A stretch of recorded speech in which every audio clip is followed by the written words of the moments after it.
Good morning, all of you. Welcome to my YouTube channel RK Mathematics and Physics. आप लोग कैसे हैं?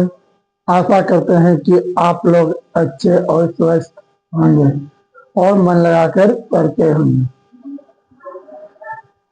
आज हम क्लास 10 सब्जेक्ट मैथ के जो एक न्यू चैप्टर स्टार्ट किए थे, निर्देशांक ज्यामिति अध्याय 7 निर्देशांक ज्यामिति स्टार्ट किए थे।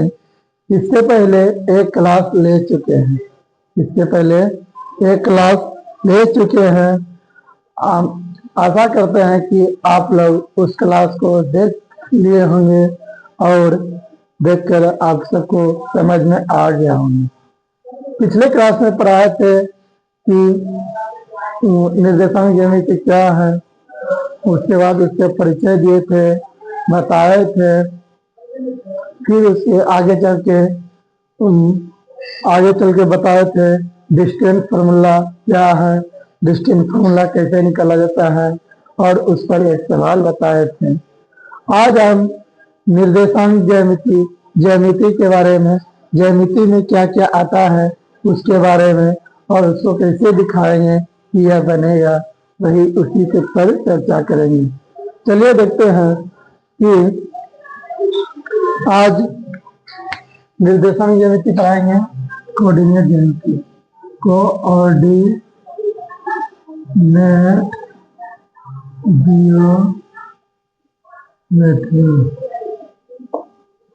ज्योमेट्री। देखो, संरेख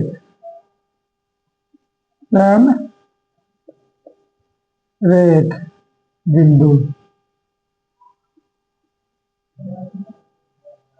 संरेख बिंदु क्या है? तीन से अधिक बिंदु एक सरल रेखा पर स्थित हो, उसी को क्या कहेंगे? संरेख बिंदु। क्या बोले? तीन या कोलिनियर पॉइंट,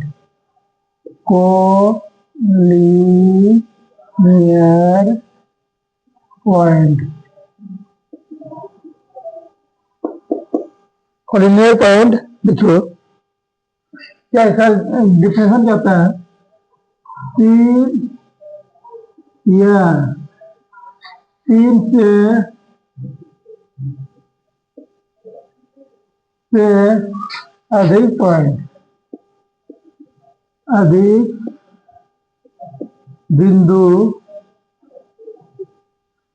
अधिक बिंदु एक सरल रेखा पर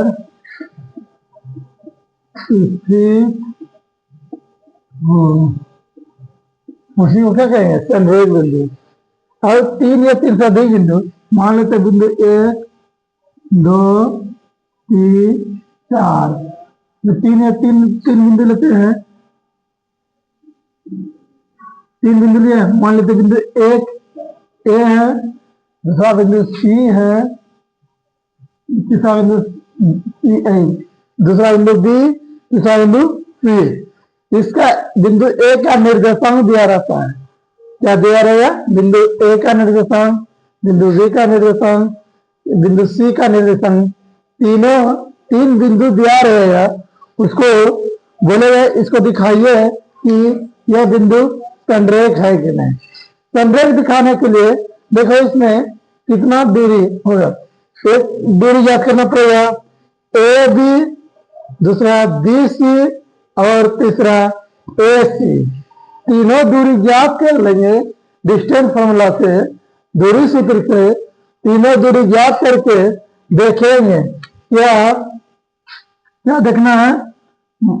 माना कि ए बी और सी तीन बिंदुएं हैं। माना कि बिंदु ए बी और सी तीन बिंदु है, दिखाना है संरेख। संरेख होने के लिए ये तीनों बिंदु संरेख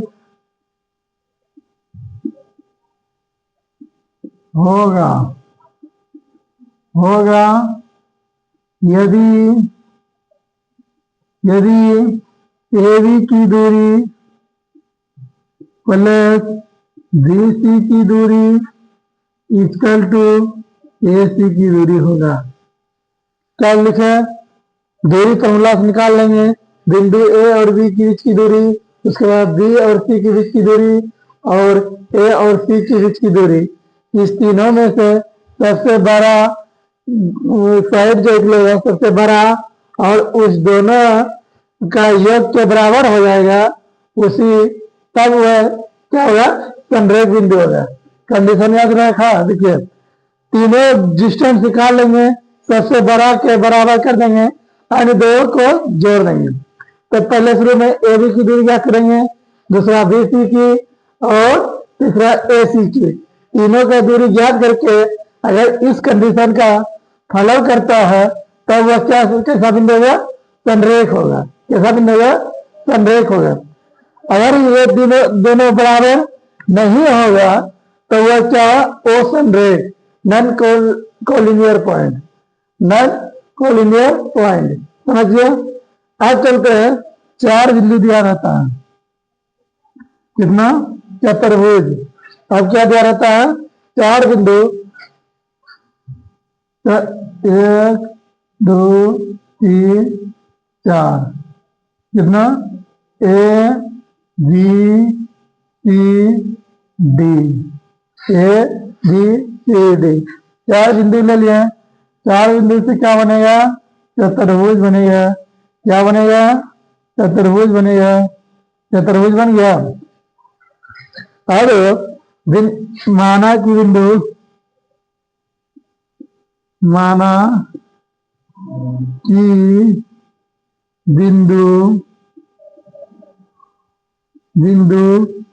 ए बी सी और डी किसी चतुर्भुज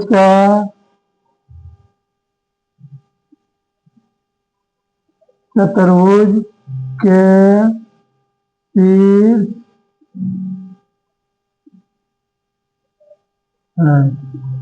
क्या मान लिए कि ए बी सी और डी किसी चतुर्भुज के क्या है? शीर्ष। किसी चतुर्भुज के क्या है? शीर्ष। देखते हैं कि आवाज सुनाई देता है कि नहीं देता है।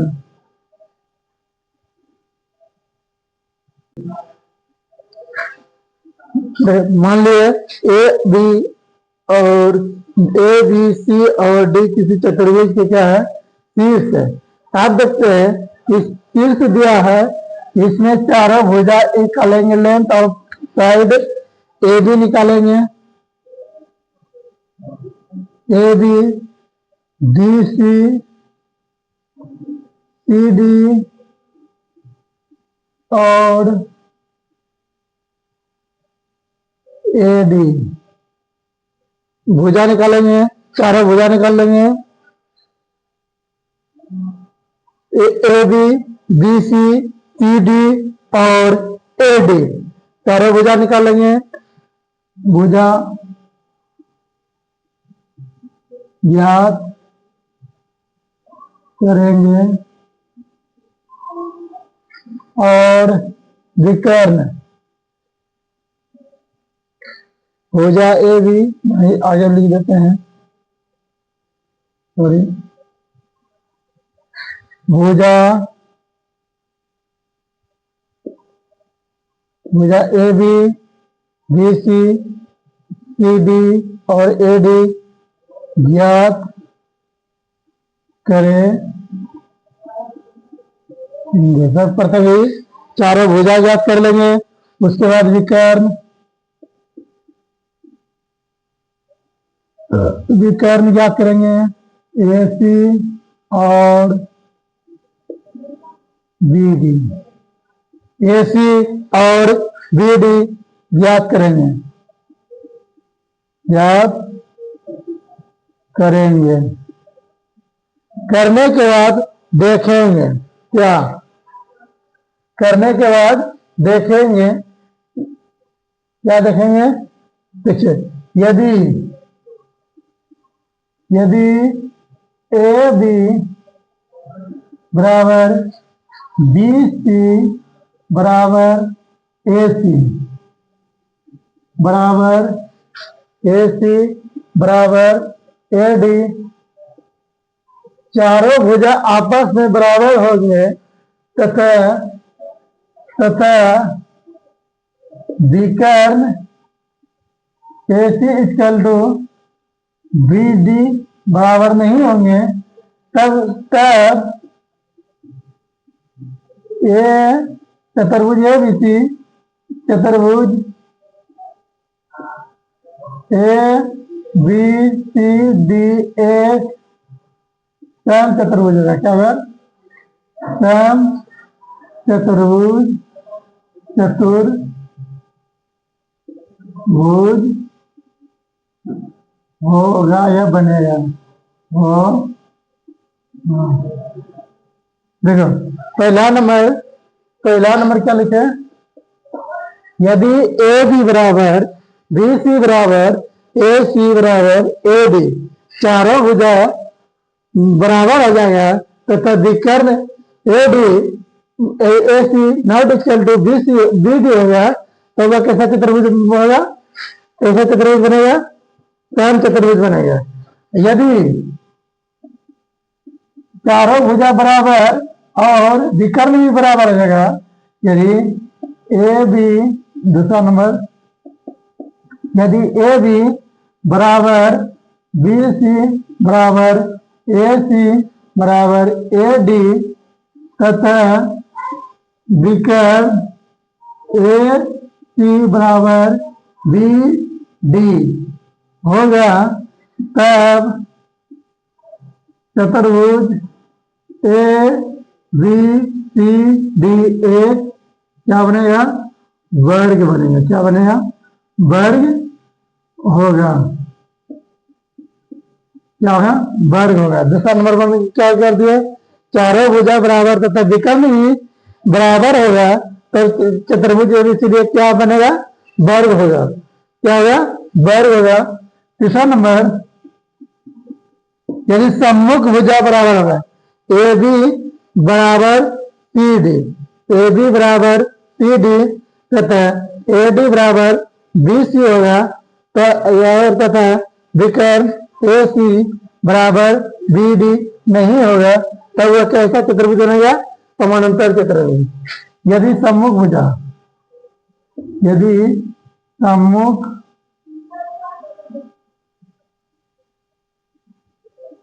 भुजा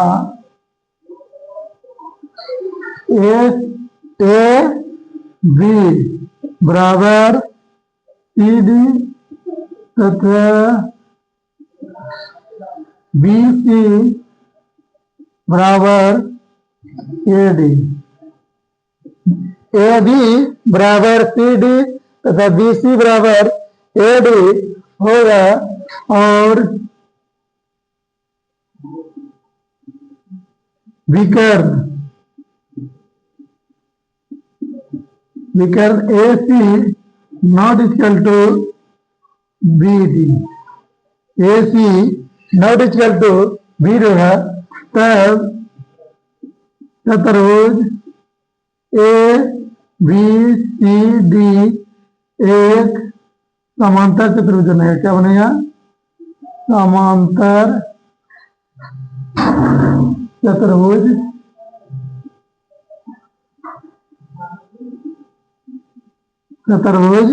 बनेगा या होगा। तो क्या बनेगा? समानांतर चतुर्भुज। दूसरा कंडीशन क्या होगा, चौथा कंडीशन, यदि सम्मुख भुजा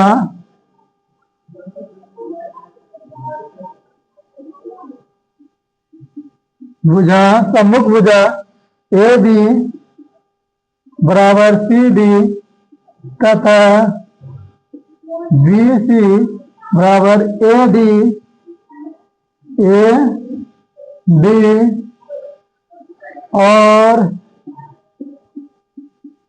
विकर्ण भी बराबर होगा विकर्ण ए सी बराबर बी डी दोनों प्रमुख भुजा भी बराबर होगा और विकर्ण भी बराबर हो गया तब वह तब चतुर्भुज चतुर्भुज ए बी सी डी एक आयत बनेगा। क्या बनेगा?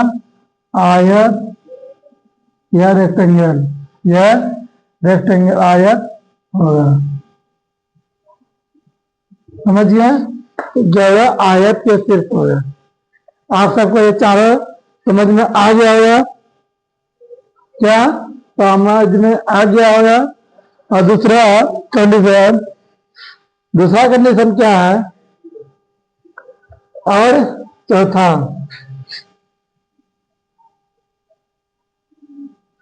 कंडीशन यदि प्रमुख भुजा बराबर नहीं होगा और विकर्ण भी बराबर नहीं होगा, यदि दोनों की बीच की दूरी दोनों लाइन के बीच की दूरी हमेशा बराबर हो जाएगा तो वो क्या होगा? समलंब चतुर्भुज होगा। वो क्या होगा? समलंब चतुर्भुज। यदि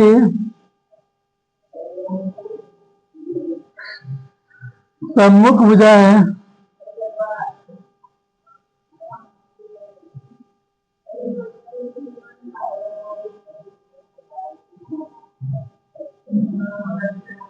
भुजा ए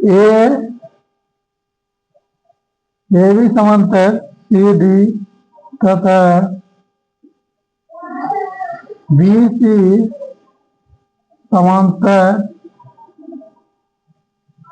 समांतर नहीं होगा ए डी ए भी समांतर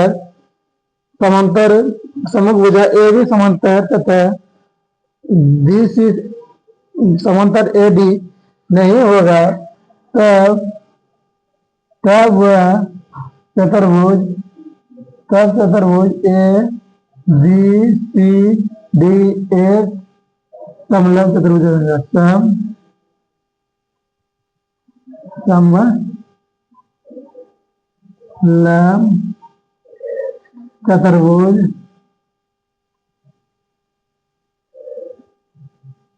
होगा। अब चतुर्भुज के बारे में पढ़ लिए। चतुर्भुज के बारे में जितना था पढ़ लिए। अब इससे आगे त्रिभुज का पढ़ेंगे। पढ़ना चाहिए हम सबको पहले त्रिभुज के बारे में, उसके बाद चतुर्भुज, लेकिन उल्टा हो गया। पहले पढ़ लिए चतुर्भुज के बारे में, उसके बाद अब किसके बारे में पढ़ेंगे? त्रिभुज के बारे में। आप सब इसको कॉपी में नोट कर लीजिए। इसको कॉपी में नोट कर लीजिए।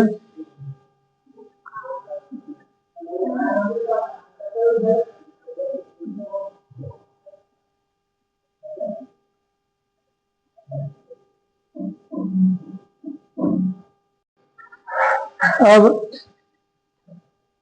शीर्ष 3 दिया रहेगा। क्या होगा? शीर्ष 3 दिया रहेगा। मान लेते हैं शीर्ष ए बी सी शीर्ष 3 दिया रहेगा। तब उसको दिखाना है कैसा त्रिभुज बनेगा। शीर्ष 3 दिया जाता है।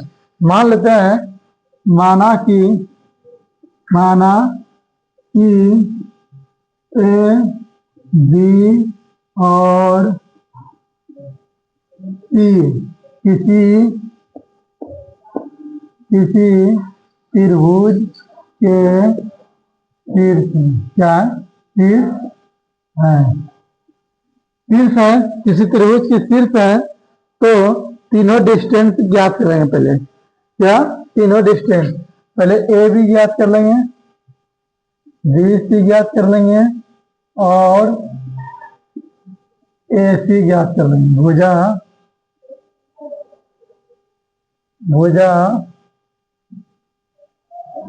क्या है? भुजा ए बी सी और सी ए सी ज्ञात करेंगे। उसके बाद देखेंगे यदि ए बी बराबर बी सी बराबर ए सी होगा,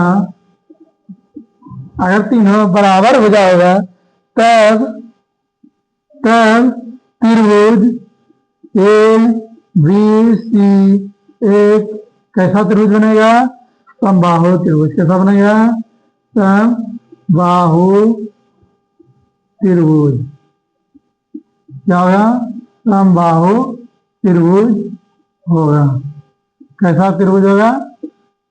समबाहु त्रिभुज होगा। पहला नंबर। दूसरा, यदि क्या ए बी बराबर बी सी या बी सी बराबर ए सी या और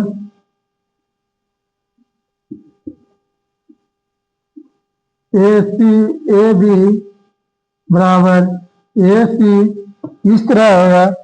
दो भुजा में से कोई दो भुजा, तीन भुजा में से कोई दो भुजा बराबर हो जाएगा तो वह कैसा त्रिभुज बनेगा? यह तीनों में से कोई एक कंडीशन फॉलो करेगा तब त्रिभुज ए बी सी एक कैसा त्रिभुज बनेगा? समद्विबाहु त्रिभुज। समद्विबाहु त्रिभुज कैसा त्रिभुज बनेगा? समद्विबाहु त्रिभुज। कैसा त्रिभुज बनेगा? समद्विबाहु त्रिभुज बनेगा। होगा। यदि तीसरा कंडीशन यदि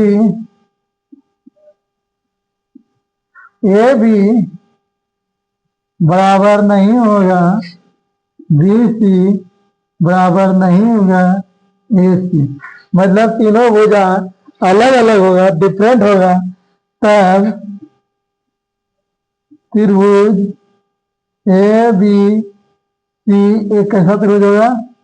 विषमबाहु त्रिभुज होगा। विषमबाहु त्रिभुज। विषमबाहु त्रिभुज। विषमबाहु त्रिभुज।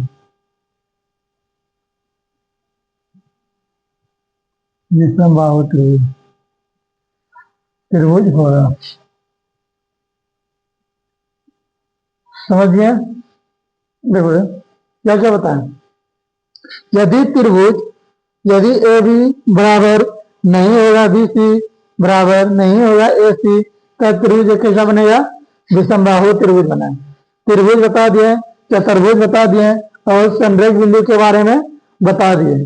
संरेख बिंदु के बारे में बता दिए। आप कहता है तीसरा कंडीशन ई हो गया, त्रिभुज या चतुर्भुज। अब दूसरा कंडीशन क्या है? समदूरस्थ। समदूरस्थ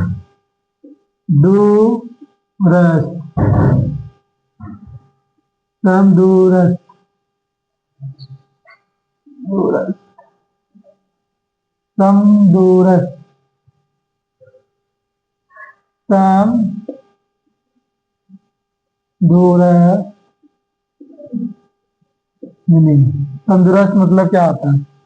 सम मतलब बराबर, दूर मतलब दूर स्थित। दो बिंदु रहेगा, दो बिंदु दिया रहेगा, क्या? दो बिंदु दिया रहेगा ए बी, किसी तीसरा बिंदु से क्या है? समान दूरी पर स्थित है। किसी अन्य बिंदु से क्या है? समान दूरी पर स्थित है। इसी को क्या कहेंगे? समदूरस्थ कहेंगे। क्या कहेंगे? समदूरस्थ। पी मान लेते हैं कोई दूसरा बिंदु है तो समदूरस्थ का मीनिंग होता है ए पी बराबर पी बी या पी बी। क्या होगा? दोनों दूरी बराबर होगा।